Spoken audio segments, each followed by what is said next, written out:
Have you ever walked away from an argument thinking, I won, but why do I feel like I just lost something? Whether it's with a friend, partner, coworker, or even a stranger online, we've all had moments where a heated discussion left us feeling frustrated, or worse, damaged a relationship we care about. Let's be honest, most of us have been in arguments that didn't end well. Maybe you walked away technically winning, but the relationship took a hit.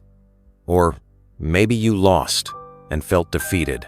Here's the thing. What if I told you that the goal shouldn't be to win at all? At least not in the way most people think. The first psychological shift you need to make is this. Stop trying to win arguments. It sounds counterintuitive, right? But think about it. Every time you try to prove someone wrong, especially by throwing facts at them, you're not just making a point, you're making them feel like a loser. No one likes that. No matter how bulletproof your facts are, people aren't built to respond logically when they feel attacked. We're emotional creatures first, logical second. Let's say you come into an argument with all the evidence in the world, and yet the other person just doubles down. Sound familiar? That's because the more you try to dominate with logic, the more they feel threatened, and the more they defend their position, even if it doesn't make sense. That's the ego at work.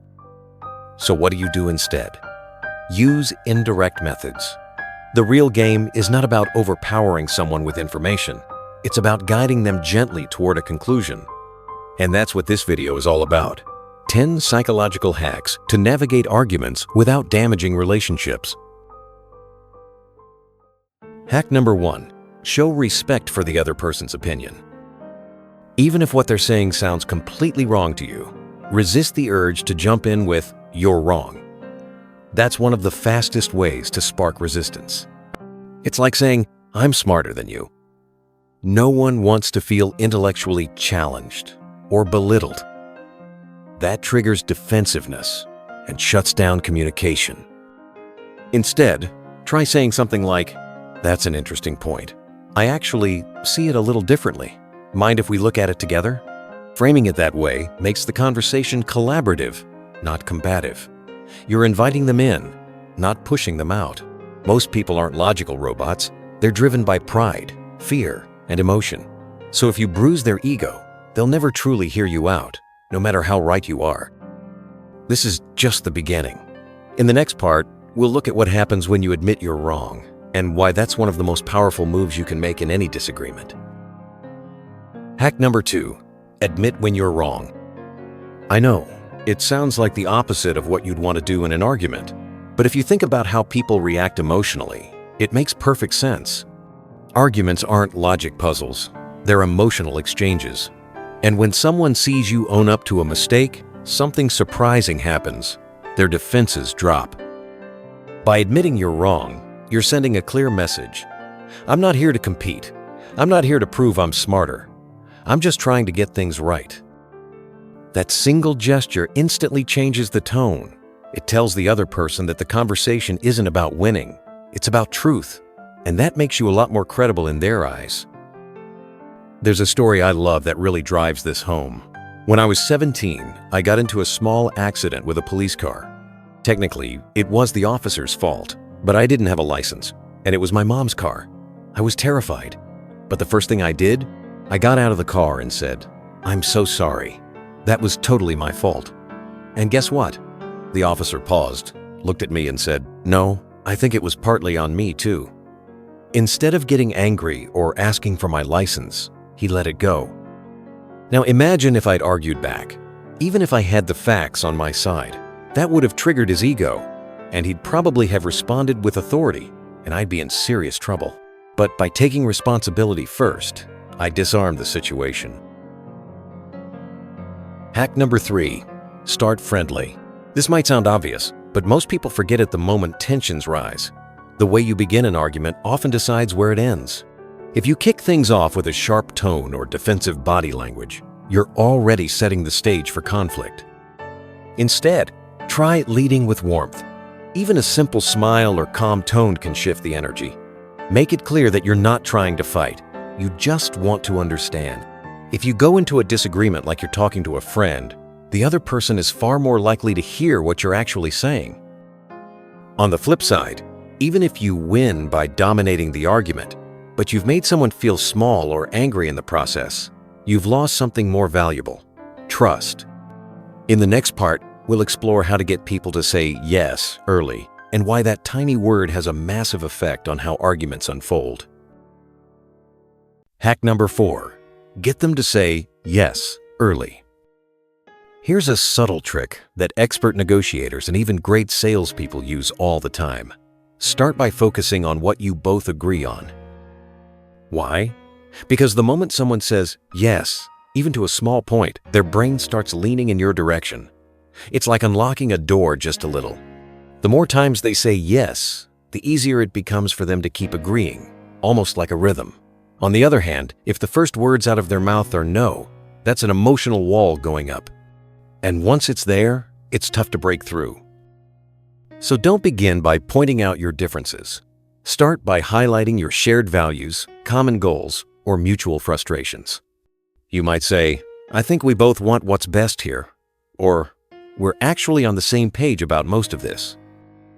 That tiny shift changes the entire vibe of the conversation. Now, it's us versus the problem, not me versus you. Hack number 5. Let them do the talking. This one's big, and most people get it totally wrong. Think back to the last argument you were in. How much of it did you actually spend listening? Most of us feel the need to talk more, explain more, justify more, thinking that if we just say enough, we'll convince the other person. But here's the truth. The more you talk, the less they listen. People don't just want to be heard, they need it. So let them speak, let them vent, let them explain, even if you disagree with every word they say. When you give someone space to talk, 2 things happen. First, they feel respected, which lowers their emotional defenses. Second, they start running out of steam. Once they've said everything they need to say, they're more likely to actually listen to you because they feel like it's their turn. If you interrupt, or worse, talk over them, you're sending the message, what you have to say doesn't matter. And at that point, it doesn't really matter what brilliant argument you had planned. They're not listening anymore. Here's something to try in your next disagreement. Let the other person talk as long as they want. Don't interrupt. Just listen. Then, when it's your turn, speak clearly and calmly. You'll be surprised how much more seriously they take your point. And don't go anywhere, because in just a moment, we'll talk about how to subtly plant an idea in someone's mind so they walk away thinking it was theirs all along. That shift in perception, it can change everything. Hack number 6. Let them think it was their idea. Here's a secret that top communicators understand. People hate being told what to do, but they love feeling like they came up with a good idea on their own. That's why one of the most effective ways to win someone over is not to present your idea as a solution, but to guide them toward it and let them take ownership. Let's say you want someone to reconsider their stance. Instead of saying, "You should really look at it this way," try planting a question. Do you think there might be another angle we're missing here? Or, what would you say if someone brought up this possibility? These aren't leading questions, they're invitations. And when someone arrives at your point on their own, it sticks. It becomes personal. They don't feel pressured. They feel empowered. It works because it bypasses the ego. There's no need to defend or resist if the idea seems to originate from within. Think about how you respond when someone tries to sell you something directly. It feels pushy. But if the salesperson gets to know you, asks questions, and connects the product to your needs, suddenly you feel like buying it was your decision. Same principle applies in arguments. Hack number 7. See it from their side, genuinely. Let's get real. No one likes feeling misunderstood. So if you want to reach someone, you have to step into their shoes. That means really asking yourself, why does this person think that way? It could be their upbringing, past experiences, fears, or even a belief system that's deeply tied to their identity. You might completely disagree with their stance, but if you can understand why they hold it, you gain a major advantage. Not only does it help you tailor your message in a way they'll actually hear, it also makes you more empathetic, and empathy goes a long way in breaking down resistance. Here's a phrase that can change the tone instantly. If I were in your position, I might feel the same way. That doesn't mean you're surrendering your view. It just shows that you're not here to fight. You're here to connect. And when someone feels like you really get them, even if you don't agree with them, they're far more open to hearing your perspective.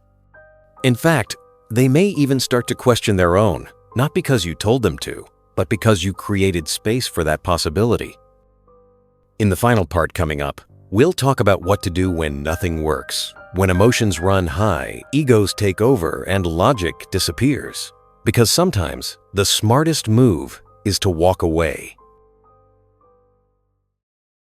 Hack number 8.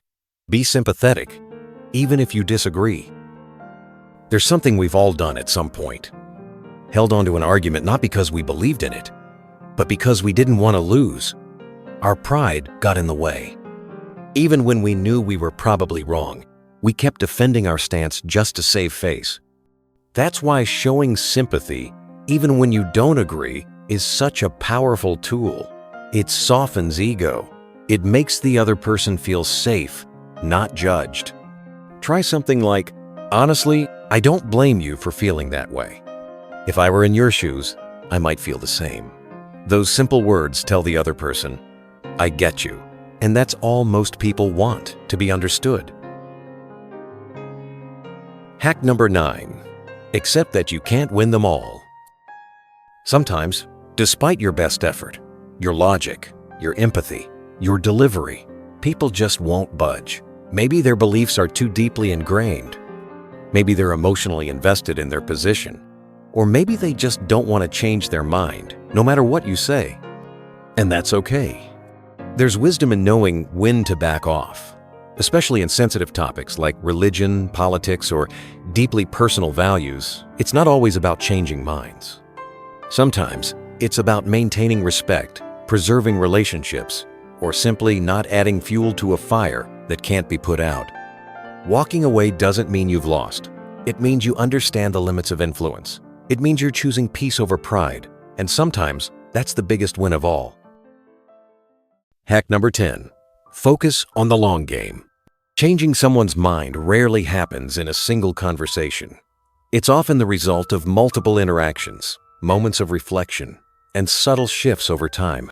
So don't see every disagreement as a battle to be won right now. Instead, plant seeds, show consistency, keep your tone respectful, make them want to talk to you again. Because influence isn't about forcing someone to agree with you in the moment. It's about becoming someone whose thoughts they trust long after the conversation ends. So, those are 10 psychological tools you can use to win arguments, not by overpowering someone, but by understanding them. And now I'd love to hear from you. Have you ever used one of these techniques before, or seen someone use them on you? Drop a comment below, and don't forget to like the video and subscribe for more content like this. I'll see you in the next one.